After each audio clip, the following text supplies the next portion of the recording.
യഹൂദ പാരമ്പര്യത്തില് ഒരു പിതാവിന്റെ പിതൃസ്വത്ത് മോസ്റ്റ്ലി കൃഷിസ്ഥലങ്ങളായിരിക്കാം, അല്ലെങ്കിൽ മാടുകളൊക്കെ ആയിരിക്കാം. പിതാവിന്റെ സ്വത്ത് ഭാഗം ചെയ്യുന്നതിന് വിചിത്രമായിട്ടുള്ള ഒരു പാരമ്പര്യമാണ്. മൂത്ത മകനാണ് മറ്റുള്ളവർക്ക് കിട്ടുന്നതിന്റെ ഇരട്ടി ഭാഗം കിട്ടുന്നത്. അതാണ് ഈശോയുടെ കാലത്ത് നിലവിലിരുന്ന പാരമ്പര്യം. ഇന്ന് ഈശോയെ കാണുവാൻ വന്നിരിക്കുന്നത് സ്വത്തുക്കൾ കൂടുതൽ കിട്ടിയ മൂത്ത മകനല്ല, ഇളയ മകനാ വന്നിരിക്കും. അവന്റെ ആ വരവും അവന്റെ മുഖത്തെ ഭാവവും മനസ്സിലെ വിഷമവും നീറുന്ന ചിന്തകളും തനിക്ക് ന്യായമായി ലഭിക്കേണ്ട പിതാവിന്റെ സ്വത്തിന്റെ ഓഹരി കിട്ടുന്നില്ല. അതിൽ വളരെയേറെ ദുഃഖിതനാണ്. സ്ഥാവര ജംഗമ വസ്തുക്കളെ ചൊല്ലിയുള്ള വഴക്കാണ്. ഈ ഒരു കാര്യത്തിന് തന്നെ സമീപിച്ചതില് ഈശോ ഒട്ടും അപ്രീഷിയേറ്റ് ചെയ്യുന്നതായിട്ട് കാണുന്നില്ല. മറിച്ച് ഈ വ്യക്തിയുടെ ഉള്ളിലെ ഭാരവും വിഷമവും കലുഷിതമായ ആ മനസ്സിനെ നോക്കി ചില കാര്യങ്ങള് പറഞ്ഞ് മനസ്സിലാക്കി കൊടുക്കുവാനാണ് ഈശോ ഈ അവസരം വിനിയോഗിക്കുന്നത്. ഇവിടെയാണ് നമ്മുടെ കർത്താവ് ഭോഷനായ ധനികന്റെ കാര്യം പറയുന്നത്. ദൈവം കനിഞ്ഞ് ഇവന്റെ വയലുകളിലെല്ലാം വളരെയേറെ വിളവ് നൽകപ്പെട്ടു. ഈ മനുഷ്യൻ സ്വയം ആത്മഗതം ചെയ്യുകയാണ്. ഇതാ ഞാൻ വലിയൊരു സംഭരണശാല ഉണ്ടാക്കുവാൻ പോകുന്നു.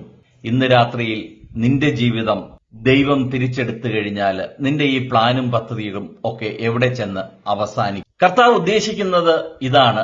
സമ്പത്ത് വർദ്ധിക്കുമ്പോൾ, ദൈവം നമ്മുടെ പ്രവൃത്തികളിൽ നമ്മളെ അനുഗ്രഹിക്കുമ്പോൾ, സങ്കീർത്തനം 63:10 പറയുന്നു, സമ്പത്ത് വർദ്ധിച്ചാൽ അതിൽ മനസ്സ് വെക്കരുത്. സുഭാഷിതങ്ങൾ 11 പറയുന്നു, ഉദാരമായി ദാനം ചെയ്യുന്നവൻ സമ്പന്നനാകും. ദാഹജലം കൊടുക്കുന്നവന് ദാഹജലം കിട്ടും. ധാന്യം പൂഴ്ത്തിവെക്കുന്നവനെ ജനങ്ങൾ ശപിക്കുന്നു, വിൽക്കുന്നവനെ അവർ അനുഗ്രഹിക്കുന്നു.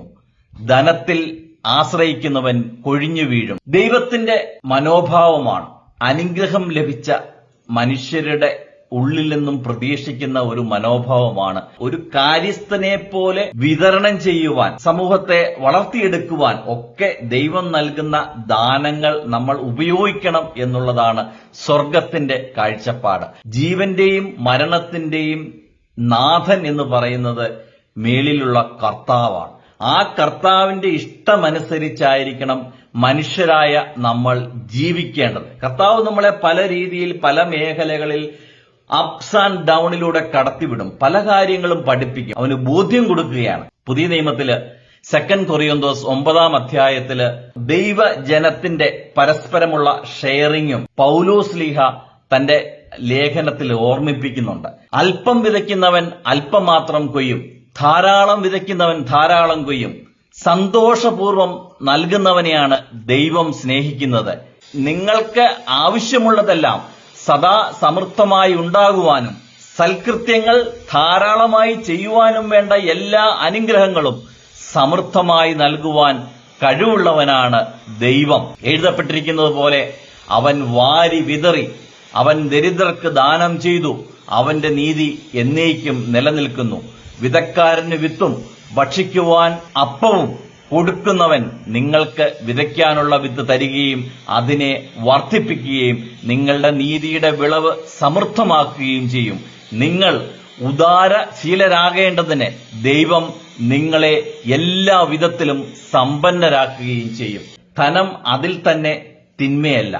ഈ ലോകത്തില് നമുക്ക് ജീവിക്കുവാനും ധനം വളരെ അത്യന്താപേക്ഷിതമായ കാര്യം തന്നെയാണ്. അതിനെ ഉപയോഗിക്കേണ്ട രീതി, ആർജിക്കേണ്ട രീതി, ദൈവത്തോടൊത്ത് നമ്മളെ ഏൽപ്പിച്ചിരിക്കുന്ന റിസോഴ്സിനെ വേണ്ട രീതിയിൽ ഉപയോഗിച്ചുകൊണ്ട് ബോധ്യത്തോടുകൂടി നമ്മളത് കൈകാര്യം ചെയ്യുമ്പോൾ 4 ഇരട്ടിയും 5 ഇരട്ടിയും 10 ഇരട്ടിയും വർദ്ധിക്കുകയാണ് ചെയ്യുന്നത്. നമ്മളെല്ലാവരും സമൃദ്ധിയിലും ദൈവസ്നേഹത്തിലും ഉദാര മനസ്ഥിതിയിലും വളരെയേറെ വളരണമെന്ന് ദൈവം ആഗ്രഹിക്കും. മറ്റുള്ളവർക്ക് ഉദാരമായി കൊടുക്കുവാനുള്ള ശക്തിയും കഴിവും കൃപയും ദൈവം നിനക്ക് നൽകും, പ്രൊവൈഡഡ്. ഈ വസ്തുവകകളൊന്നും നമ്മുടെ ഹൃദയത്തിൽ കയറി, നമ്മുടെ ബുദ്ധിയിൽ കയറി, നമ്മുടെ ആത്മാവിനെ കയറി ഭരിക്കാതിരിക്കുവാനും അവിടെ ഭരണം നടത്തേണ്ടത് ഈശോ മിശിഹായാണെന്നും ദൈവമാണെന്നും പ്രധാനപ്പെട്ട ഒരു കാര്യം ഈശോ ഇവിടെ ഓർമ്മിപ്പിക്കുകയാണ്. അതായത് ധനം നിന്നെ മാനേജ് ചെയ്യാതെ നീ ദൈവത്തിന്റെ കൃപയോട് ചേർന്നതുകൊണ്ട് നിന്റെ സ്വത്തുക്കളെയും ധനത്തെയും മാനേജ് ചെയ്യുക. നമുക്ക് പ്രാർത്ഥിക്കാം. നല്ല ഈശോയെ, ഈ ലോകത്തില് ധനത്തിന് വേണ്ടിയുള്ള ഓട്ടം, ആ ഒരു ഓട്ടത്തില് എനിക്ക് നഷ്ടമായിട്ടുള്ള പല പ്രായോഗിക ചിന്തകളുമുണ്ട് കർത്താവേ. ഒരു ബോഷനെ കണക്ക് സ്വത്തിന്റെ പുറകെ, അധികാരത്തിന്റെ പുറകെ, പ്ലഷേഴ്സിന്റെ പുറകെ ഞാൻ ഇന്നും ഓടിക്കൊണ്ടിരിക്കുന്നു. ഈശോയെ, ഒരുപക്ഷെ നിന്റെ മക്കളായ ഞങ്ങൾക്ക് ആവശ്യമുള്ള എല്ലാ നന്മകളും സ്വർഗത്തിൽ നിന്നും പ്രദാനം ചെയ്യുവാന് നിനക്ക് സാധിക്കും എന്ന് അറിയുന്നുവെങ്കിലും ഈശോയെ, പലപ്പോഴും ഞങ്ങൾ വീണുപോകുന്നു കർത്താവെ. സമ്പത്തിന്റെ പ്രലോഭനങ്ങളിൽ, ഈശോയെ, ഈ ലോകത്തിൻ്റെതായിട്ടുള്ള പ്രലോഭനങ്ങളിൽ ദൈവമേ ഞങ്ങൾ ഏറ്റുപറയുന്നു. ഈ നോയമ്പ് കാലത്ത് ഞങ്ങളുടെ ബുദ്ധിയിലേക്കും ഞങ്ങളുടെ മനസ്സിലേക്കും ഞങ്ങളുടെ ഹൃദയത്തിലേക്കും നിന്റെ പരിശുദ്ധാത്മാവിനെ അയക്കണമേ. ഓരോന്നും വിവേചിച്ച് അറിയുവാനുള്ള ബുദ്ധിയും ശക്തിയും വിവേകവും വലിയ ജ്ഞാനവും ഈശോയെ നീ ഞങ്ങൾക്ക് നൽകണമേ കർത്താവെ. നിന്നെ അനുസരിക്കുവാനും നിന്റെ കൂടെ ഈ ജീവിതം പൂർണ്ണമാക്കുവാനും ഞങ്ങളെ അനുഗ്രഹിക്കണമേ.